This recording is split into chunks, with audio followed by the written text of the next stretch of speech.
Thank you very much, ladies and gentlemen. It's a great pleasure to be here. I'll be brief. I've spent most of the months since the 7th of October in Israel and Gaza, and have seen as much of the conflict as I think it's possible for a non-combatant to see. I went to all of the massacre sites when they were still fresh. Have spent a lot of time with the survivors, the families of the hostages. I've been in the morgues of Tel Aviv, where they're still trying to identify the dead. One young man's body was only identified yesterday. And think what it takes, what you have to do to a man to make his body unidentifiable for 8 months. One of the things that struck me most after the 7th of October was I was at one of the reunions of the Nova Party. And these are all young people who'd seen their friends raped and murdered in front of them. One young man, a survivor, showed me footage from his phone, and it included footage of a young friend of his who didn't make it into his car and was lynched by a mob immediately afterwards. This young man, this survivor, said to me, "What would you do if this happened in your country?" And I thought, no, I didn't say, but it has. It has happened in my society, in my Europe, in my West. The scale may be different, but the terrorists are the same. It happened here in Paris at the Bataclan. It happened in Manchester, where 22 young girls were blown up for the crime of going to a pop concert. It happened at the Pulse nightclub in Orlando. The scale was different, but the perpetrators are all the same. They're always the same people who, whether in Toulouse or Port de Vincennes, Copenhagen or Mumbai, can never restrain themselves from targeting the Jews. Yet the sympathy of so many people here in Europe since the 7th has not been on the side of the victims, but on the side of the perpetrators. Too many people mistake the victim for the oppressor, the underdog for the overdog, and those who fight terrorism with those who dream of it and bring up their children to love it from the cradle. Consider this. In every European capital, as well as in America, photographs of the Israeli hostages still in captivity by Hamas have been put up. And in every city outside of Israel, they have been torn down. Think about that for a moment. If someone in London or Paris loses their dog, they will put up a poster asking people to help find them.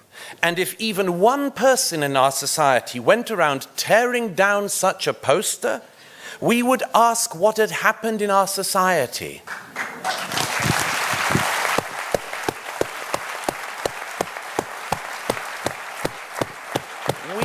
We would ask why we were producing people so pathological.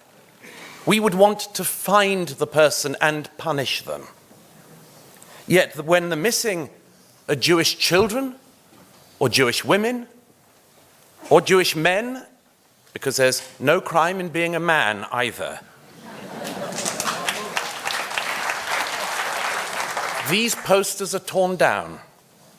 One of the relatives of the Bibas children held in captivity told me recently that he saw posters of his 1-year-old relative torn down in the center of Dublin. One other consideration. We have all for years heard the feminists issue a call on male sexual violence against women. Believe all women. But where was the solidarity? Where was the sympathy or even belief when the women were Jews?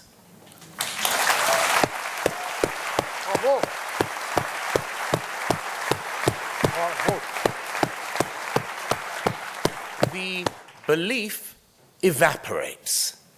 And I won't even go into the psychopathology and suicidalism of Queers for Palestine, who are a branch of Turkeys for Christmas.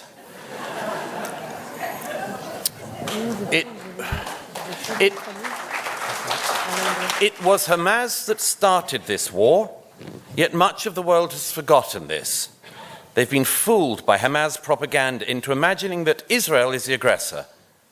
Having seen this war up close, I can tell you with 100% certainty that the war would be over tomorrow, not just if Hamas returned the Jewish hostages, but if the Palestinians in Gaza brought up their children not to hate but to love.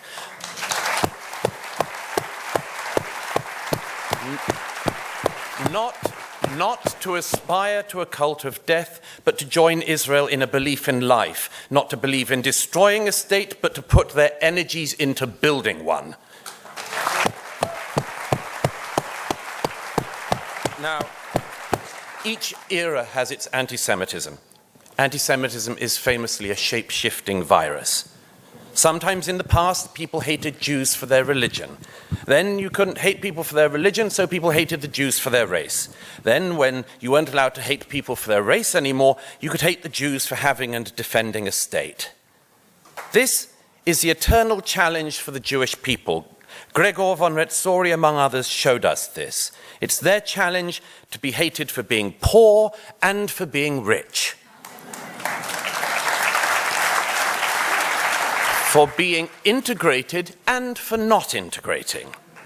For being stateless, remember, rootless cosmopolitans, and also to be hated for having a state.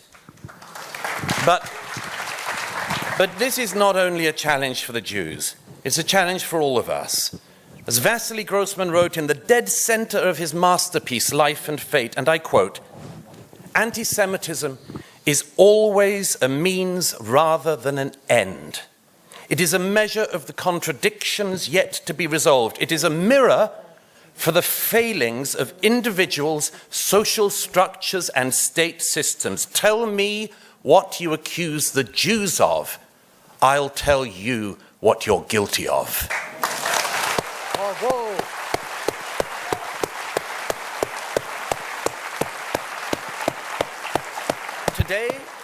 Today in Europe, this ancient hatred can come from the left and the right. We have to be alert to it and stand up to it whichever direction it comes from. Because among much else, everybody knows that anti-Semitism is an early warning sign. When a society starts to indulge in this lurid, paranoid fantasy, every other hatred comes next. We in Europe have a special debt to history and memory, and a special debt to the Jews. And not just because of what they suffered on our continent, but because of the richness of culture, learning, and faith that Jews have brought to our civilization. I say this at my most frank and deepest, at the deepest theological and philosophical levels. Our civilization could not exist without the Jewish people. But I want to end with one piece of good news. While much of Europe and the West, from the left, from the right, from the religious to the atheists, are indulging in this ancient hatred, Israel is showing another way. It's showing how Arab, Jew, Druze, Muslim, Christians, and others can live together and fight together. In recent months, I've met heroic Muslim doctors on the front line, heroic Druze fighters, among many others in Israel. As one brave young Druze fighter said to me recently, "I think Hamas hate us even more than they hate the Jews." Israel knows what it is fighting for, and it knows that it's fighting not just for its survival, but the survival of all of us. When Israel is attacked, it stands up for itself. When Israelis are most barbarously assaulted, they don't fidget and wonder what to do, they fight. Because, and I'll finish on this, whether in Spain in the 15th century, Europe in the 20th century, or the Arab world for many centuries, the situation of the Jews has always been at its most perilous when Jews are prominent and weak. Since a lack of prominence does not seem possible to the Jewish people, thank God. That leaves only one option: prominent and strong. And it should be not only Israel that follows that model, but us too. Prominent, strong, united, and resolute.